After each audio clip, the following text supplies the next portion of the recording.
Gentleman yields back and now recognizes the gentleman from Pennsylvania, Mr. Joyce, for 5 minutes. Thank you, Chairman Griffith and Ranking Member Tonko, for holding this important hearing. And thank you, Administrator Zeldin, for testifying here today. The Biden administration's EPA championed the worst tendencies of bureaucracy, unleashing a slew of burdensome rules that were often unrealistic or impossible for U.S. businesses, U.S. farmers, or U.S. communities to address. Now, with the Trump administration in your leadership, we have seen a return to a more common sense approach that seeks to realize our shared goal of a cleaner and a healthier environment by prioritizing engagement with all stakeholders and leveraging something that we recognize to be so important, and that is American innovation. We have also seen the benefits of this approach as the relief provided from these burdensome regulations has been accompanied by a multitude of environmental wins. I would ask unanimous consent to enter into the record a release detailing these clean environmental actions. Without objection, so ordered. Administrator Zeldin, how has streamlining the EPA's workforce and creating a more efficient agency helped you better accomplish your mission of protecting human health and the environment simultaneously? One of the beauties of how we've approached this process is that we solicited feedback from people who had been inside of the agency for a very long time, inside of each of the program offices, and we asked them, what do you need in order to be able to do your job better? With regards to all statutory obligations, we inherited so many backlogs. The pesticides review was something like 14,000. New chemical review, several hundred. State implementation plan backlog.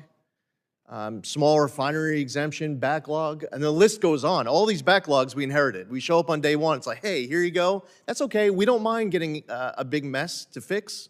We're happy to do it. So what happens when we have this 14,000 pesticide review backlog or a 500 or so new chemical backlog? How do we fix it? So we go to the Office of Chemicals, and I speak not just to the political staff, I speak to the career staff. What do you need?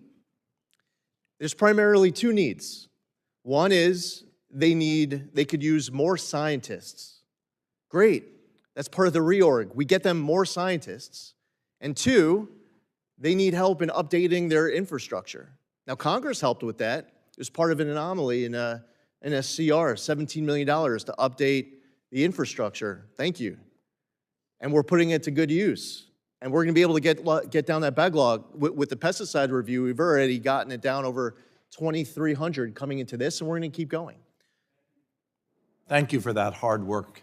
I appreciate the EPA providing a path to regulatory relief for companies impacted by the EPA's HON rule, which imposed new regulations on ethylene oxide. As you know, ethylene oxide is critical in many sectors, including the use of sterilization of medical equipment. Over 50% of medical devices in the United States utilize ethylene oxide for that sterilization. When can we expect decisions on the requests made under the relief pathway to ensure companies are not spending millions of dollars in an effort to comply with the flawed Biden rule? Thank you, Congressman, for raising this, and we're working to get it done this year. We're doing a lot at once, and that's okay. I know that it's a lot that's on our plate, but we're going to get it done. We've received a lot of concerns, and for sake of time, I could either go through some of them or not. It's up to you, Congressman. Well, thank you. I look forward to that answer. Administrator Zeldin, at the start of this month, the House passed My CRA, which would overturn the EPA's rule that granted a California waiver, allowing them to more effectively utilize what consumers want. You talked about that in your statement, listening to what the consumer, what American wants. American wants to be able to choose what type of engine is under the hood of their car. Can you speak on the importance of consumer choice and how free market innovation, not unattainable government mandates, are the most effective way to lower emissions in the auto industry? Congressman, the Trump EPA believes that if you want to go out and purchase a gas-powered vehicle, you should be able to go out and purchase a gas-powered vehicle. If you want to go out and purchase an electric vehicle, you should go out and be able to purchase an electric vehicle. consumer choice is very important.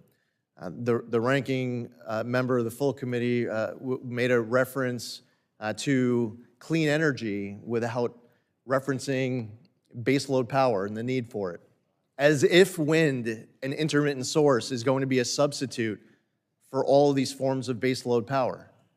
So consumer choice is important, and being realistic is incredibly important. Common sense is something the American public demands. Thank you. My time has expired. Thank you for the realistic, common sense approach that you are directing the EPA. Mr. Chairman, I yield.